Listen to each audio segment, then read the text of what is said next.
PARI is inconsistent about vectorizing its operations. Some do and some don't. For example, log v works as it should for vector v, but 1 plus log v does not. The programmer has to create a 1 vector, the length of v, before adding it.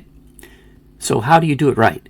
We compare 3 methods to vectorize: using the vector command, using the apply command, and using an already vectorized command. We apply it to a simple 3-statement inverse error function approximation from Winitsky. See the description for its reference. Here it is written in MATLAB syntax. It is a 3-statement function that could be a one-liner. For the first version, we use the vector command to assemble each statement.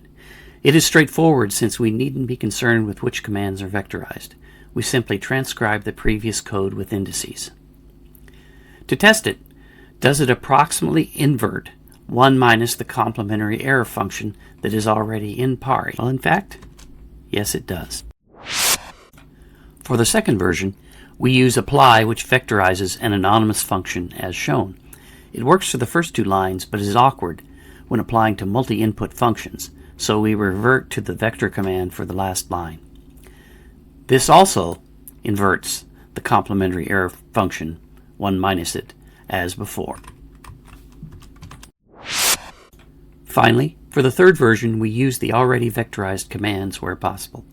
So we make a constant vector to compute log of 1 minus x squared, and for convenience, a vectorized square function is defined. Note the existing square function sqr is not vectorized in PARI, so we use the capital S to distinguish ours. The first lines are straightforward, but at the last line we are stopped by a non-vectorized element-wise product.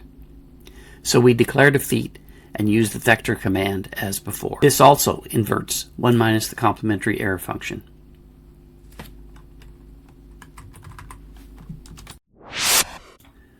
So which is fastest? We run each on 100,000 random numbers. Clearly, you want to maximize the amount of already vectorized commands, even if it adds statements. That's all for now.